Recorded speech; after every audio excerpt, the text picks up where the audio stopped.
Hey everybody. Hope y'all are doing well as always.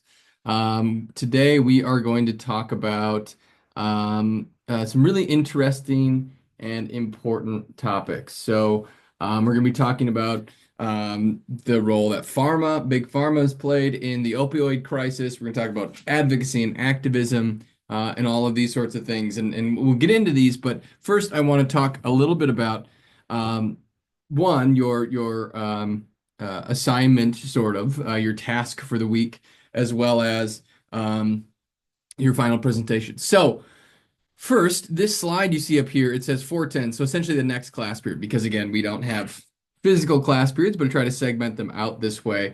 So your designated time, instead of another recording, is I want you to go out and interview a health professional to add into your final presentation. I'll go over your final presentation here in just a second, but I want to show you this first. So use time this week to actually interview a health professional. So examples include physicians or surgeons, nurses, pharmacists, physical therapists, public health specialists, occupational therapists, mental health professionals, disability service professionals, you name it. If you're thinking, maybe someone I thought I was thinking of interviewing is not on this list, I'm sure it would be fine. Really, anything in this industry, not limited to this list. Just let me know if you have any questions on, hey, would this count or would this be a good person to interview? I'm totally fine with having some flexibility and some creativity on who you interview, but make sure it's someone in a practicing health professional in a field of some sort. Interview them about the topics that you want to cover in your final presentation. So speaking of your final presentation, here it is on the Moodle page. Same description in your syllabus as well. So you're going to be exploring a medical sociology topic, an in-depth analysis of healthcare systems, disparities, or social determinants of health. So for your final presentation, you're going to select a topic within the field of medical sociology that interests you and conduct an in-depth analysis. Your presentation should explore the sociological aspects of your chosen topic, including course theories, research, and current real-world examples. This can include topics such as healthcare disparities, the social determinants of health, medicalization, the sociology of mental illness, healthcare policies, or the impact of culture and race on healthcare delivery. The presentation should demonstrate your understanding of sociological concepts and how they apply to the healthcare field. So for your final presentation, you're also going to conduct, like I just mentioned, an interview with a health professional. So I mentioned the sort of list that could be.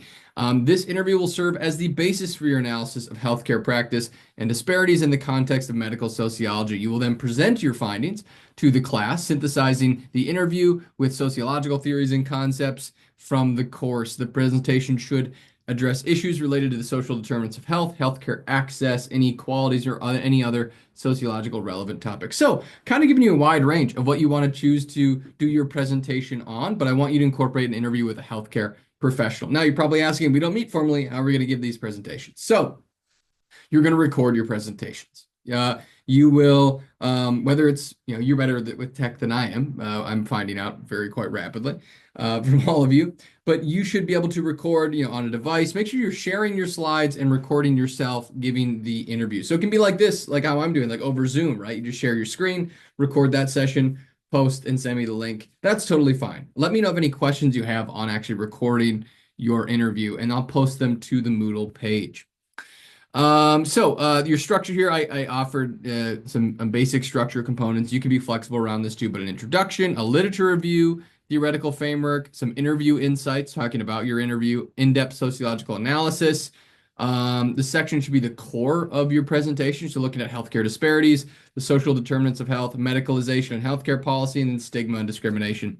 And then finally, you'll have discussion and implications and a conclusion section. So for your presentations, they should be about 10 to 15 minutes in length. You must reference at least 7 academic sources. Again, remember peer-reviewed stuff like journals and books, government or policy research reports, things like that. Format, it can be in PowerPoint or Prezi or Google Slides, whatever that you prefer, but some sort of presentation to guide us along is key. Structure your slides well, and maybe use the structure I just mentioned, and then submit your slides along with the recording of your presentation. So you can also see the evaluation criteria, some example topics that you could choose from, or just to get you thinking about these things. Just make sure that you have that sort of component, that you understand the final presentation. So that's really it, though. So it's a pretty straightforward final presentation, just with the caveat that, hey, I want you to be doing an interview as well with a healthcare professional. And let me know if you have any troubles identifying healthcare professionals or anything like that, or any questions you have about, say, someone that you've thought of or a position you've thought of. Anyway, please let me know. Happy to talk through one-on-one these presentations. Just want it on your radar. So let's first get into now our topic for the day, pharma and the opioid crisis, justice, and ethics. So just as an introduction and overview. So really, I want you to think about what you want to get out of these topics, what you've got out of the readings and the videos that you have watched. So looking at the intersection of industry and responsibility, looking at ethical principles in the healthcare field, looking at advocacy and activism in health. So these are really important topics as we get to sort of the end of our course. So think about what you think holds the most responsibility for addressing things like the opioid crisis. Who are most responsible for the cause? And then versus, and maybe it's different, who's most responsible for addressing them? So we're going to be talking about all of these things. So right there. So just like I mentioned, I just want to introduce the opioid crisis, how we'll discuss its scale and the impact on American society. We're going to look at accountability and responsibility and what the difference is there. And then we're going to have a unique discussion about exploring what is the ethical responsibility across these various sectors as it relates to the opioid crisis. So let's get into it. Let's first introduce the opioid crisis from a sociological perspective. So from a sociological perspective, the opioid crisis can be understood as a very complex public health issue, but also driven by social, economic, and institutional forces.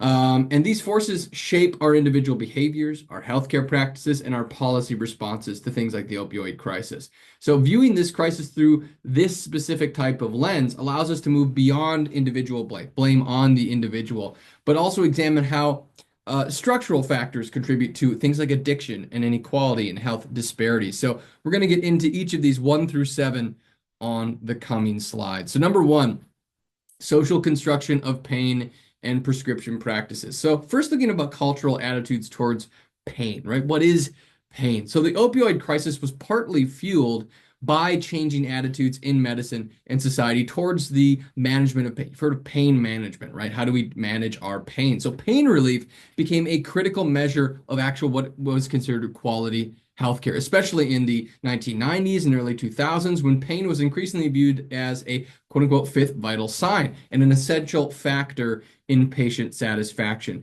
And that medicalization of pain also plays a key role here as well, because the concept of medicalization, right? Remember, we've talked over and over about this, where non-medical issues are redefined and treated as medical problems, and increasingly so.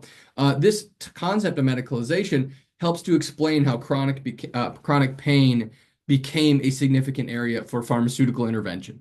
Pharmaceutical companies promoted opioids as safe, long-term pain treatments, and that all influenced prescribing practices, how doctors went about prescribing pain medications and setting the stage for a more widespread use and acceptance of opioids. So that really set the stage. We have to think, again, sociologically, think a little bit different. Think about the social construction of how we even think about foundational topics like pain and how that relates to prescription practices. Number 2, corporate influence and capitalism in healthcare. We've been talking about this recently as well. So profit motives, right? So pharmaceutical companies, particularly, we're going to talk about Purdue Pharma, played a really significant role by marketing drugs like OxyContin, which maybe you've heard of, as really low-risk options for pain management. So this is non-addictive, it's a low-risk option, even despite evidence, their own studies, to the contrary, that it was addictive. And so this approach, what Purdue Pharma did, reflects broader capitalist dynamics in healthcare, like the ones we've talked about, where profit motives are often in conflict with patient well-being, for example. And even, aggressive marketing tactics in the healthcare industry is a key problem too. So incentives for high prescribing doctors and misinformation campaigns contributed to overprescription of these types of opioid drugs. And this is really indicative of how market forces and corporate influence impact medical practice and public health. So it's really important to understand, again, that corporate influence and capitalism influence in our healthcare system, especially as we think of the United States. Number three, socioeconomic inequality and vulnerability. So there is a key impact of disadvantaged communities of the opioid crisis that we should talk about. So the opioid crisis disproportionately has affected low-income, rural, and working-class communities where physical labor jobs, those more dangerous jobs like we've talked about, have contributed to higher incidences of chronic pain and where access to healthcare resources is more often limited. So this has resulted in areas with high prescription rates and subsequently high overdose rates as well. And that's really important to understand. Again, this impact of the socioeconomic status and the social determinants of health on things, as we've talked about throughout this course, but how that impacts the opioid crisis. And so also marginalization and lack of resources. So individuals in economically disadvantaged areas often lack access to mental health support, again, as a specialty area, and even lack access to substance abuse treatment and alternative pain management therapies. And all this does is it increases their vulnerability to things like addiction and long-term addiction. So structural inequalities in healthcare access, like we've talked about, compound this crisis, the opioid crisis in these communities, with marginalized populations facing much higher addiction rates and fewer treatment options. So again, that cyclical nature of all of these things that we've talked about. Number four, stigma, addiction, and social responses. The stigmatization of addiction is a really key and important and powerful topic because addiction is oftentimes stigmatized in society. And this affects public perceptions and policy responses. So, for example, people with opioid addiction may be viewed as morally or personally failing in society rather than as people affected by a public health crisis. And so this type of stigma impacts individuals' willingness to seek treatment, number one, and also contributes to more punitive rather than supportive policy responses. So the criminalization of addiction is a key impact, negative impact of the stigmatization of addiction, whether that be drugs or alcohol. And the criminalization and law enforcement response is key because the opioid crisis highlights the sociological phenomenon of what we call selective criminalization.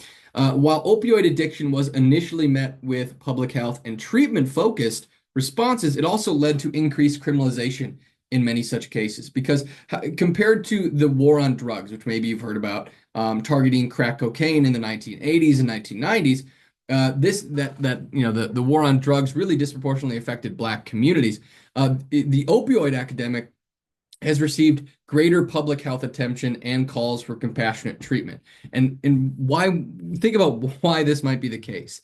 Maybe this reflects racial and class biases in the approach to substance abuse. When you think of the war on drugs, on crack cocaine in the 1980s, really cracked down on predominantly disproportionately Black communities, whereas the opioid crisis has been met with more of a call for compassionate treatment and understanding addiction. Why? Because the opioid crisis is predominant even in higher class, higher socioeconomic class, and more white communities in the United States. You can see the difference in the types of response in the criminalization and law enforcement response to things like the war on drugs versus the opioid crisis. Number five, public health and policy implications. So healthcare policy and regulatory failure. Sociologically thinking, this opioid crisis reflects gaps in regulation and oversight of the pharmaceutical industry, with policies failing to prevent unethical marketing and over-prescription practices. And the regulatory agencies like the FDA faced challenges in enforcing these types of restrictions, while inadequate monitoring systems allowed for this over-distribution of opioids. And the epidemic framing and response piece here too. So the framing of the opioid crisis as an epidemic rather than a criminal issue reflects a sociological shift in how substance abuse is more conceptualized, leading to policy changes focused on harm reduction, treatment accessibility, and prevention. However, responses have varied widely, and some areas continue to struggle with access to effective treatment. And number six, the social determinants of health and addiction. Starting with stress, trauma, and coping mechanisms. So the opioid crisis can also be seen through the lens of these social determinants of health, of course, such as the impact of chronic stress and trauma and limited coping resources in affected communities. Things like job insecurity, family disruption, and community disinvestment contribute to the despair that often accompanies addiction, the sort of social isolation, the social upheaval, those sorts of things, economic downturn.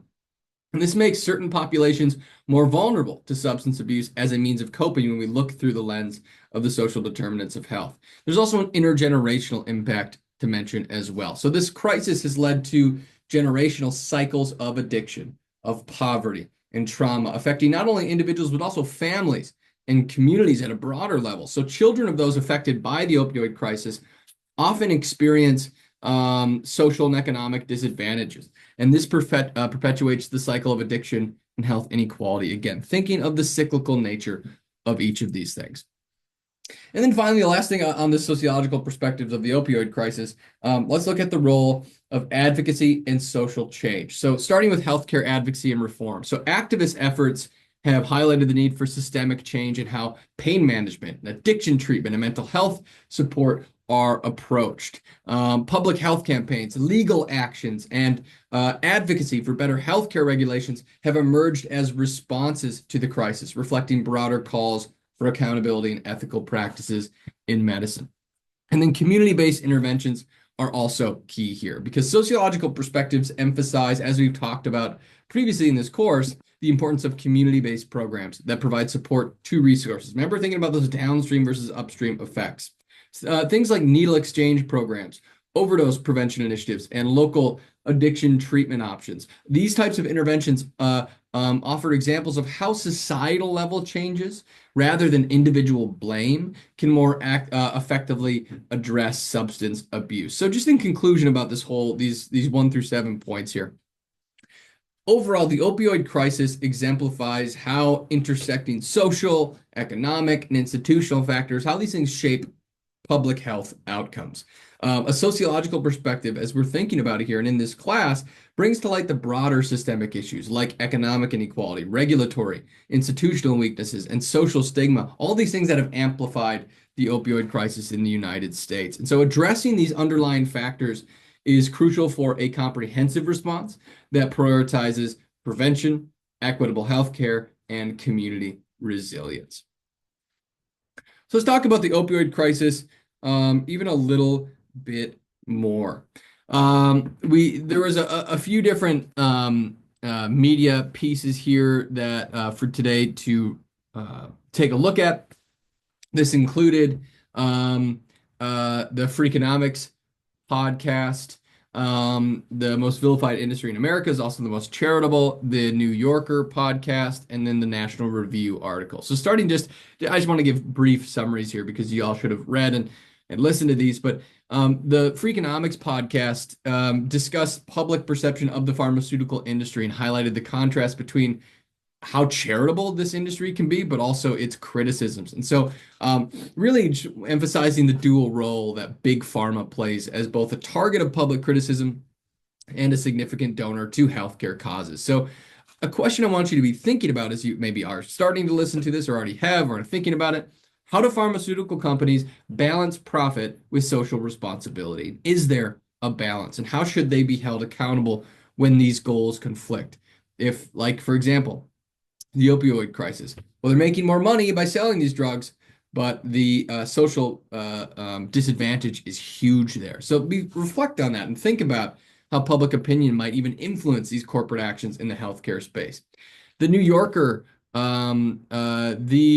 podcast, the Patrick Radden Keefe, on how the marketing of OxyContin helped to create the opioid epidemic. So this podcast explores how aggressive marketing practices by Purdue Pharma contributed to widespread OxyContin and its subsequent addiction. Things we've already kind of mentioned and that have been throughout the readings. But really, the podcast discusses Purdue's marketing approach and how it intentionally downplayed the drug's risks. And so, again, just as a reflection to be thinking about as you're listening to this or are thinking about it, to what extent should pharmaceutical companies be allowed to market their products and who should regulate this process? For example, the United States is one of 2 nations that allows pharmaceutical companies to advertise, for example, on television in our country. Australia is the other one, although they have much different regulations on it. Is that a systemic problem, right? Is that something that could be solved for if we stopped allowing pharmaceutical companies to advertise and pay all this money to advertise. So be thinking about that of what are these things that we do here that's different that contributed to the opioid crisis. And then the National Review article, "The Opioid Crisis Can't Be Blamed on Big Pharma Alone." This article by Simon argues that while Big Pharma played a role, other factors also contributed. And so the other factors that they're mentioning here are physicians themselves and policymakers and societal factors. And so they really, the perspective that they're having here in this article they wanted to include is that this crisis is multi-causal. There's a lot of different factors causing this crisis. It involves really various stakeholders. And so there's a shared responsibility, right? Think about how do different stakeholders in a crisis like this, pharmaceutical companies, healthcare providers, patients, physicians, how do they all share responsibility in the opioid crisis? It's important to consider all these perspectives as we think about something as extensive as the opioid crisis, but even as you think about your community levels, as addiction in general, what role do these multiple entities play in this crisis?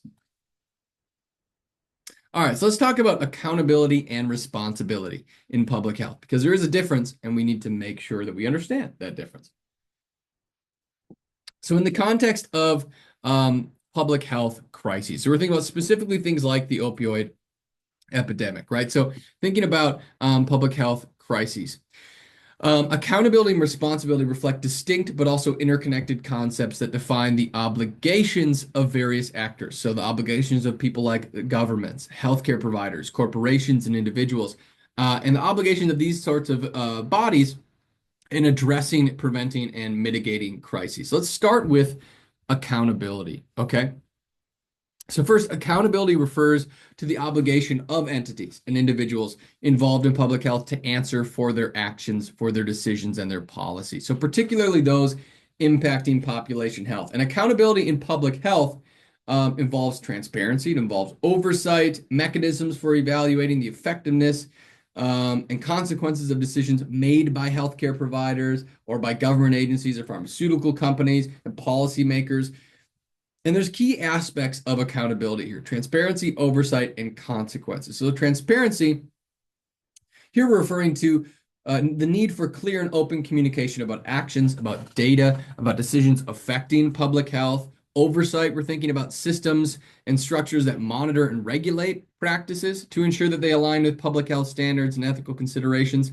And then consequences, so mechanisms to actually enforce consequences or corrective measures in harmful practices, misinformation, or negligence as they occur. So in a public health crisis, accountability is crucial for maintaining public trust, especially when health and safety are at risk. So for example, pharmaceutical companies might be held accountable for deceptive marketing practices that contribute to addiction, or government agencies might face accountability for failing to respond adequately to a health emergency.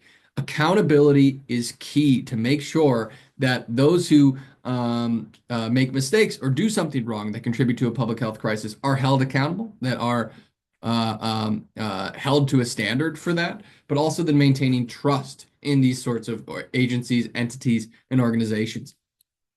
Responsibility is a little bit different, though. Responsibility involves the ethical and practical obligation of actors to take action in preventing, addressing, and resolving public health crises. So in a public health context, responsibility refers to the duty of those actually involved to protect public well-being, to anticipate risks, and respond proactively to emerging threats. There's, again, some key aspects of responsibility. One, starting with duty of care. So this is referring to an obligation to act in the best interest of the public, including taking preventative measures to protect health. Thinking of our health agencies, our physicians, our healthcare providers, pharmaceutical agencies, government entities, health and human services, right, to protect the interest of public health.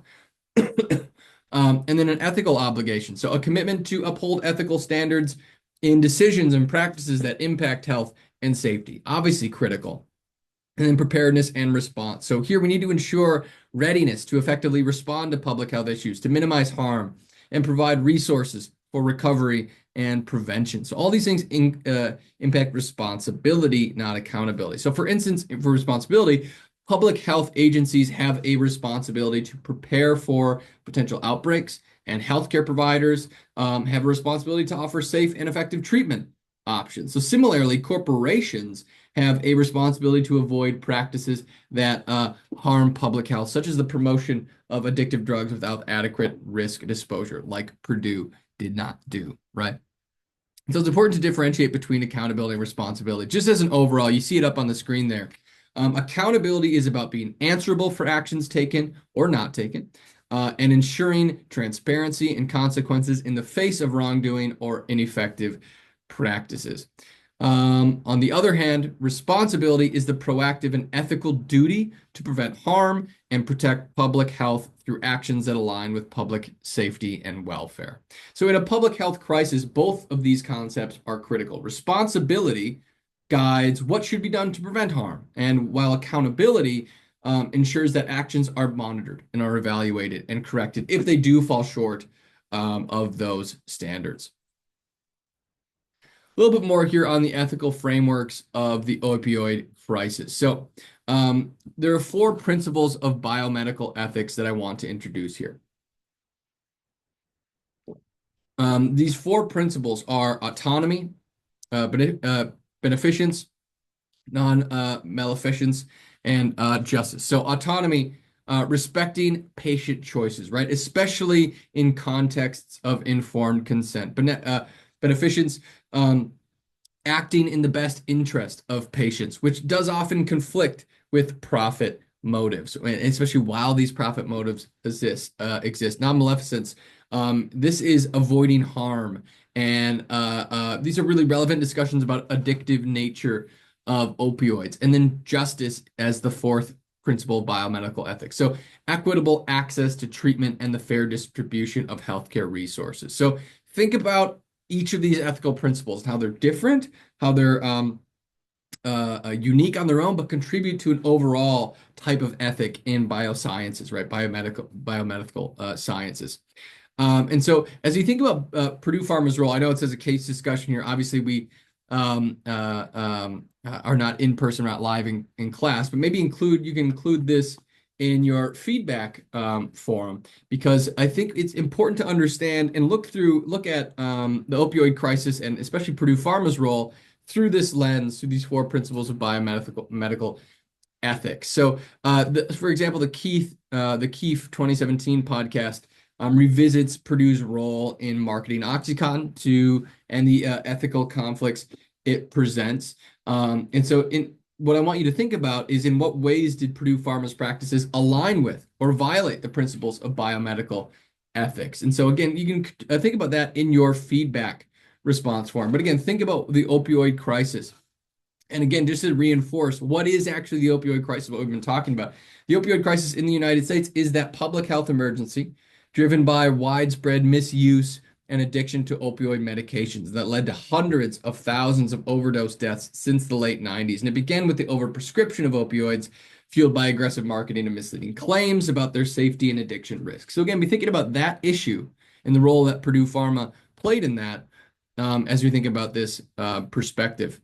And again, I think it could be a great inclusion in your weekly discussion post. But just thinking about this a little bit more fully. Again, they're up there are the 4 principles of biomedical ethics. And just as a reminder, that's what they are, and be thinking about these as you have in your assignments. You can do so in your final presentation and in your weekly feedback and discussion post today on the Moodle page. But just be thinking about how this opioid crisis was driven by and really negated so much of these biomedical these principles. Because think of Purdue Pharma, the maker of OxyContin, and how they played a central role in the opioid crisis by falsely promoting that the drug had a low risk of addiction, and this led to widespread overuse. And so this company's deceptive practices contributed to the crisis, resulting in lawsuits and bankruptcy and a settlement that actually dissolved Purdue and redirected funds to opioid recovery efforts. So there needs to be, again, thinking about responsibility versus accountability. Just a couple things I wanted to mention on Purdue Pharma again. Because as you examine the role of Purdue and what they played in the opioid crisis, when you look at it through this ethical lens, I really want you to evaluate their actions against the four principles of biomedical ethics that are up on that slide. So I really want you to critically analyze Purdue's marketing practices and their broader implications on healthcare ethics and corporate responsibility, especially as we go forward with this crisis and in general in this field. So again, thinking about Rand Keefe's or Patrick Keefe's New Yorker podcast on how they marketed OxyContin and whatnot, really focusing on how Purdue used really aggressive marketing techniques to position the drug as a safe and non-addictive painkiller, despite internal evidence, even not just external, but internal evidence suggesting a really high potential for addiction. So their marketing practices include misleading advertising, so promoting OxyContin again as a low addiction risk. The company even trained sales representatives to reassure doctors of the drug's safety and minimizing concerns about addiction. Incentives for prescribers were also given as well. So Purdue offered financial incentives and rewards for doctors who actually prescribed OxyContin, creating a huge conflict of interest by financially incentivizing high prescription rates. And then they also targeted high-risk populations. So Purdue, their marketing efforts really focus on regions with high rates of manual labor and chronic pain, more vulnerable populations more likely to use these types of opioids regularly and then become dependent upon them. So it's really important to really think about this concept of corporate responsibility and that balance between a for-profit motive as a pharmaceutical company and the responsibility you have as a healthcare provider in society. Because again, I've actually included detailed notes here in the slides here below this, detailed notes below this slide, both on these four principles of biomedical ethics and how it relates to Purdue. So go in there and review them. Take a stab at it first, but then review each. So the 1 through 4, there's both a definition, an analysis, and a conclusion about how Purdue Pharma really violated each of these four core principles of biomedical ethics. So go in there and take a look at that and review and think about ethics versus profit, and these potential solutions, how we can think about solution to these things like stronger regulation and transparency and more corporate social responsibility. So there are a lot of things here, but just overall to think about Purdue Pharma's role as this really key real world example. And there are others of them too, but this is such a recent and important one. Take a look in the slides there for all those detailed information. And just a couple more pieces here. I won't go too far into this because this was just that Wall Street Journal video about the American epidemic, the nation's struggle with opioid addiction. So this video highlights personal stories of addiction and recovery and the impact on families. And so all I want you to do as you look through this and think about it, just to focus on the role of media in shaping public perception and the power of individual stories to drive advocacy. And maybe, if you've ever taken research methods and statistics at Concordia with me, we've talked about the dual role of quantitative and qualitative information, especially when you think about things like advocacy, right? Quantitative, you can get those statistics on the crisis and whatnot, and those are really important. But that more qualitative information, like you're seeing in this video, personal stories and family stories can help illustrate and create emotional buy-in. And so think about the role of that in driving advocacy, like what we're seeing in this video. And so think about how personal stories and media representations impact even things like public policy through advocacies and can mobilize communities towards change. So think about the role of health activists, advocacy groups in bringing attention and mitigating this crisis. And then there was that documentary that some of you might have actually listened to or watched for your documentary response, which was the heroin documentary. And thinking of specifically following 3 women in this documentary, a fire chief, a judge, and a social worker as they combat the opioid crisis in their community. And the reason why I bring that up is just because I think it's a really powerful documentary. And actually, I think this is actually coming up rather than what you've already done with it. But this is a potential great video for you to watch for your documentary response coming up because it's a really powerful one. It's if you have Netflix, it's on Netflix. But it showcases how local activism and community-based responses can address public health crises. And thinking about how local leaders and community-based activism play this key role at a broader level. So not to say that I have a favorite of the documentaries you might choose. For next week, actually, for your documentary response. But this is one of them, and I just wanted to highlight it because I think it's a really, really powerful one that you all might get a lot from. Finally, just to conclude, I just want to debrief on because these are tough topics too, as you think about the opioid crisis, and some of the readings have been fairly intense, right? So just thinking about responsibility and ethics. So think about the complexity of responsibility within things like the opioid crisis. And I encourage you to reflect on, questions like what should the role of pharmaceutical companies be in addressing the fallout from their own products? And then how can principles of biomedical ethics, like those four we talked about, be more strongly integrated into corporate practices? And then I just want to again talk about and emphasize the importance of more informed multi-stakeholder approaches in tackling public health crises. And so think about recent policy changes or ongoing lawsuits, maybe that you hear about related to Big Pharma and the opioid litigation. And think about it through these lens now, sociological lens of when we think about an addiction crisis or an opioid crisis like what's happening, you have to think about it through a sociological lens. Let's think more broadly.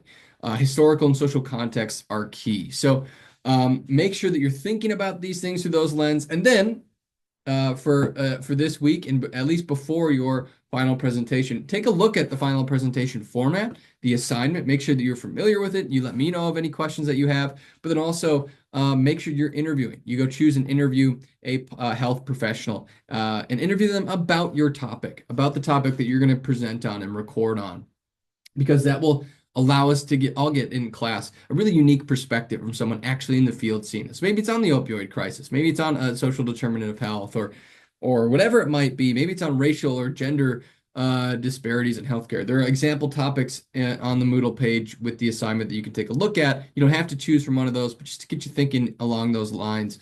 But let me know of any questions you have about anything we've talked about today, anything we've talked about throughout the class, any, questions that you have about assignments coming up, anything at all, just let me know. We'll meet one-on-one as we have been. But thank you all for tuning in today, as always, and I will catch you next time. Looking forward to these final presentations coming in.